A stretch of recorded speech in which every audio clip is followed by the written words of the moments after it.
हाय, hello, नमस्कार. Homemaker महादेवीज लाईफमध्ये तुमचं खूप खूप स्वागत आहे.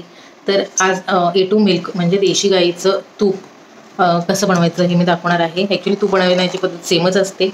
फक्त मी कसं देशी गाईचं दूध वापरते आणि जे की मला अवेलेबल मिळतं पॉश्चराइज्ड आहे. तर मिल्क ओशन म्हणून एक कंपनी आहे. तिचं जे पूर्ण देशी गाईचंच बनवतात त्यांच्याकडे तूप पण मिळतं, पण मी घरीच बनवते.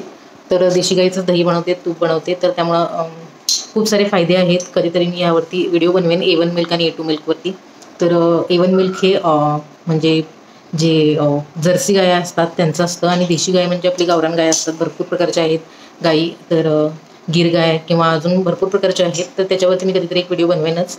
पण सध्या तूप कसं बनवायचं हे मी दाखवणार आहे. तर मी माझ्या पद्धतीने असं बनवते. तुम्ही काय काय बनवता किंवा तुम्ही बनवत असाल तर काय तुम्ही चेंजेस करता किंवा असंच बनवता का हे मला कमेंटमध्ये नक्की सांगा.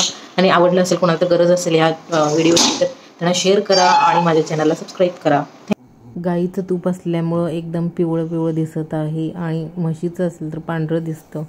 तर आता ही शाई मी साठवून ठेवली आहे 15-20 दिवस झाले.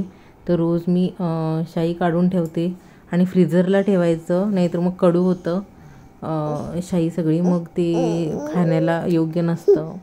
मग माझ्याकडे कडू झालेलं पण तूप आहे, ते मी दिव्यासाठी वापरते. तर आता ही शाई काढून घेतलेली आहे. रोज असं मी थोडी थोडी शाई काढून ठेवून साठवत राहते. आणि आता फ्रीझरमधून काढून मी असंच नॉर्मल टेम्परेचरला ठेवलेलं आहे बराच उशीर. तर आता 1 तासाने नंतर मग मी त्याला मिक्सरमध्ये घालणार आहे. तर आता इथे तुम्ही पाणी ॲड करून पण लगेच हे करू शकता, पण मी आत्ता थोडं सगळं इवन होण्यासाठी मिक्सरला लावत आहे. आणि थोड्या उशिराने मिक्सरला लावून झाल्यानंतर थंड पाणी घालायचं. बर्फ पण घालू शकता तुम्ही, पण मी थंड पाणी घातलेलं आहे. तर आता बघा किती छान झालेलं आहे, सगळं एक लेवल झालेलं आहे. तर आता ह्यामध्ये थंडगार पाणी घालायचं आणि मिक्सरला परत एकदा वाटून घ्यायचं. आणि तुम्हाला रवीनं ढवळायचं असेल तर रवीनं ढवळूही शकता, मिक्सरला लावायची गरज नाही, पाणी घालून ढवळूही शकता. तर 2 प्रकारे करता येतं. तर मी मिक्सरला लावलं आहे कारण का तेवढा वेळ नव्हता म्हणून.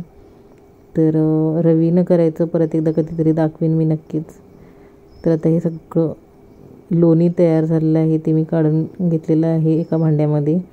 आणि हे जे ताक आहे ते ताक म्हणता येणार नाही कारण का त्याच्यात दही नाही आहे. तुम्ही थोडं दही मिक्स करून त्याचं ताक बनवून पण पिऊ शकता. आणि आता इथं मी बारीक मिक्सरला ठेवलेलं आहे, बारीक म्हणजे मिडियम साईजवर ठेवलेलं आहे आणि चांगलं ढवळून घेत आहे. इथे तुम्ही जे पान असतं खाण्याचं किंवा पानविड्यातलं पान असतं ते सुद्धा इथे टाकू शकता याच्यामध्ये, तर वास छान येते त्याला. तर आत्तासुद्धा वास एकदम घरामध्ये सुटलेला आहे तुपाचा मस्त असा. तर थोडं काळपट झाल्यानंतर बंद करायचं आणि गरम असतानाच एका वाटीमध्ये मी काढून घेतले चाळणीच्या सहाय्याने. तर तुम्ही हे थंड झाल्यानंतर काचेच्या याच्यामध्ये ठेवून, बाटलीमध्ये ठेवून फ्रीजमध्ये पण ठेवू शकता. तर सध्या तुम्हाला दाखवण्यासाठी मी रूम टेम्परेचरवरच ठेवलेलं आहे. फ्रीजमध्ये ठेवल्यावर घट्ट होतं. तर कशी वाटली ही रेसिपी मला कमेंटमध्ये नक्की सांगा.